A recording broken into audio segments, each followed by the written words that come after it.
What is going on, guys? It is Evan here, back with another video, and in today's video I am going to be going over one of the best strategies for winning Hypixel Bedwars.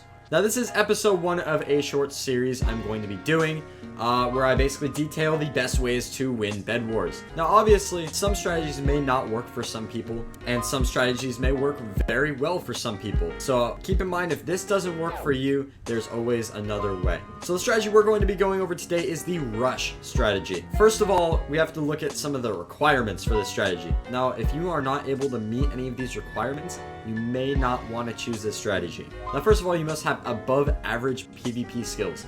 You must be able to fight very well and lose a low percentage of fights. Now second of all, you're going to need to be able to bridge fastly. If you are not able to bridge fastly, then you will be wasting a lot of time and potentially you will not be able to catch any of your opponents off guard because they'll see you bridging really slowly.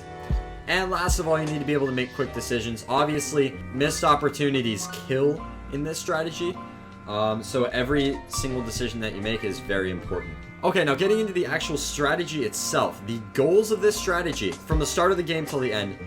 First of all, you want to take out your neighboring teams. Now this could either be one neighboring team or both. It doesn't really matter, but you have to take out one or else both of them are just going to come attack you immediately. Now after you've taken out a neighboring team or both of them, the next strategy is either to go attack the next neighboring team or to have a path to mid. But either way, at some point during the game, you have to make it to mid because mid is going to be your way of getting to every other base on the map. Now, throughout the game, you have to be upgrading armor and weapons or else you are constantly going to die because you are always going to be going to the other person and fighting them. So you need to make sure that you have the proper stuff to be able to take them on without dying every single time. And finally, the big overarching goal of this strategy is to take out everyone else's bed and even the playing field, whether your bed gets destroyed or not. Now, I've actually gotten some examples of me using this strategy, and I'm going to break down these games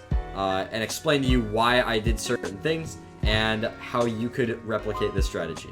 Now really quick, if you guys haven't already, make sure to click that subscribe button and like the video if you guys are enjoying so far or if you find this helpful. Okay, so in this first game, we are on the map Rooftop. Now, the first thing I'm thinking is that diamond generator is very, very annoying to get to. I'm not going to try to go for that. So the best option is probably to try to bridge over to my left and attack the team on my left. Okay, that team is gray team. So it's gray team. Here I make some mistakes. I waste some blocks. Ultimately, me bridging over was a complete failure and ended up in me having to go back, grab more wool, and continue bridging, which was kind of a mess. I'm lucky he didn't see my path or else the entire strategy could have broken down right there. Oh, it's white team. Never mind, white team. And here I am breaking the bed. So I got lucky. He bridged over to pink team and actually took out their bed and took out them. And so I was able to just walk right in and grab his bed without him even doing anything about it. And now I kind of just like scared him away, made him run over to pink base. And here I just decided to take him out. He was not amazing. Again, the PvP. You have to be able to take people out. And here I'm just, again,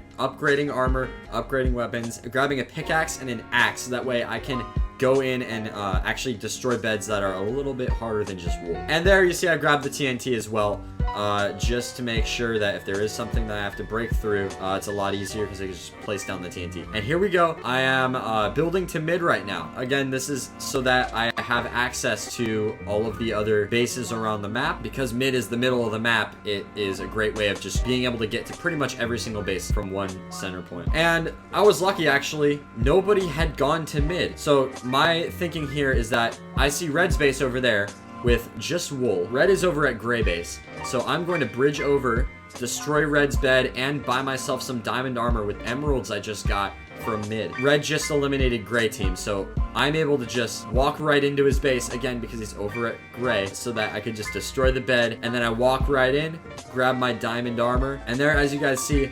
now throughout the course of the game, I had gotten 2 beds, full diamond armor, and I had gotten an iron sword and some potions too. Now looking over at the right side of the screen, there's only 2 beds left that are not mine. Here I die.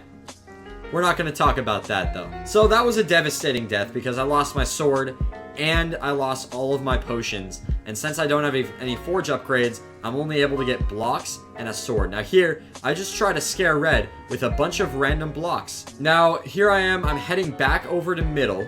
And I'm actually going to try to take out green bed, which is the only bed left. I've got TNT. And here's my bed is destroyed. So now I know where green is. Green is at my base. And if green was smart, they would jump off so that they can get back to their base. Now, you can do that if you really want. Like, after you get a bed, jump off and head back, but it really depends. Another good idea for this strategy is the trap, because if you have it's a trap, then you're able to see if someone goes to your base, so you can jump off really quickly. Now here I see the quickest way is just to ignore building and just jump down. I don't care how much fall damage I take. I know I can make that jump. And as you guys can see, green's bed is also just wool. So in this game alone, I've gotten 3 beds that are literally just made of wool. And again, a huge part of this strategy is to get to beds before people have a chance to upgrade. As you guys see, Diamond 1 just happened about 30 seconds ago in the game. Diamond 1, that means we're about 5 minutes into the game. And already it is a 1v1v1, no one has beds. So now the main goal of this challenge has been accomplished. All beds are gone, there's nothing else I can do. Now it's just a free-for-all. Now the most important part of the free-for-all is stocking up on diamond upgrades. Diamond upgrades are very important, as well as maximizing your armor, like getting full diamond armor and also a diamond sword. Now obviously I don't need a diamond sword, iron will do, but definitely don't go into deathmatch having a stone sword or else you're pretty much dead. Another good thing is fireballs and golden apples. Now here you see red, I tried to surprise attack him with the fireball. He actually almost kills me, he gets a pretty good combo here. And there I am with 2 hearts, but luckily I was able to get him.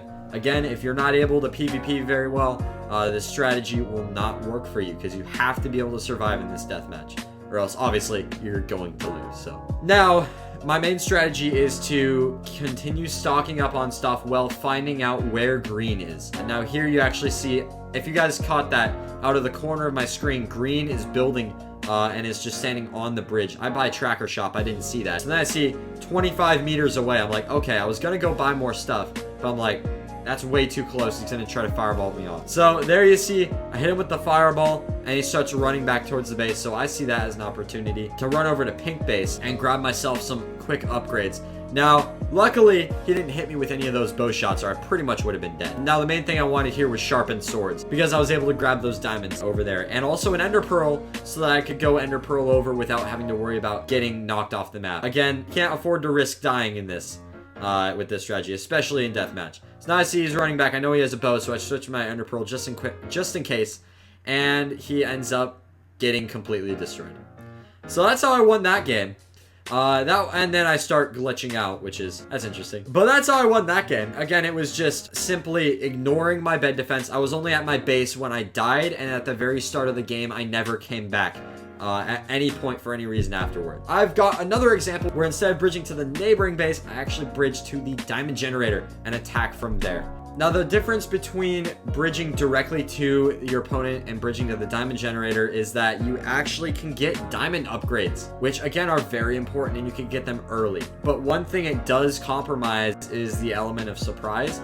You're not able to surprise someone if you're bridging straight at their face. Now here I grab those 2 diamonds. Obviously, about bridging to the diamond generator is you have to make 2 trips. Whereas bridging directly to them, it's just usually 1 shot and then you get them. So obviously, if they do have a more elaborate bed defense, you have to be prepared for that. Interesting thing about this game, the guy that I was going against was either AFK or a literal bot. Obviously, it's not going to be this easy every time you guys play. Here, I'm bridging over as if he's not a bot. Now, this would have worked because I have TNT, and I got up high. Then I realized he's AFK, and so I just destroyed the bed, went in there, comboed him a little bit, and obviously his name is looking real sketchy. But usually what you do in that situation is you would TNT their bed, drop down, break it, and then try to fight them. If you're not able to kill them, just grab a stone sword really quick and come right back over and attack them again. Now, right now, I have a few options. I could either go to mid, or I could go back to my base, or this was a weird case. Since red was building over, I see that red was building over, and I decide to bridge right over to their path. Because I'm like, hey, red's building over, that's a free path right to their base. So now red's coming back. This is a very risky fight. So I decide to build a little bit. He knocks me back, but then I knock him back even farther. And I'm able to knock him off here. Now, I know I'm going to be able to get the bed this time. Because obviously, it's wool. and 5 seconds for respawn. So I get the bed there. Then I decide I'm just gonna go rush in. I take a little bit of fall damage there, but it's nothing really. And he comes out and just like fully, I don't even know what happened. Anyway, he ends up barely winning this fight because he gets a combo on me. And I'm a little bit mad at that point. I thought I should have won that fight. And again, dying is very bad for this challenge. So I go and grab my iron sword. Now, one thing here I was talking about earlier is I just ditch my bed. I'm like, okay, this guy's got full diamond, he's got a bridge egg, and he's on a mission. I don't know if I can kill him. I don't know how good he is at PvP. I'm just gonna not risk it, and I'm gonna ditch my bed defense and just go grab stuff. Now here, I don't know if he's chasing me or not, but I want to play it as if I am, just to be safe. Now here I am at red base, and I decide if he's chasing me, I don't want to get caught stuck at red base. So I'm just going to keep on running, especially because I see red bridging over to mid there, and mid is a great escape. What I'm able to do here is I do risk it here in case if he was following me, then he probably would have caught up to me by now. So then I do go and check right over there just to make sure he's not following me.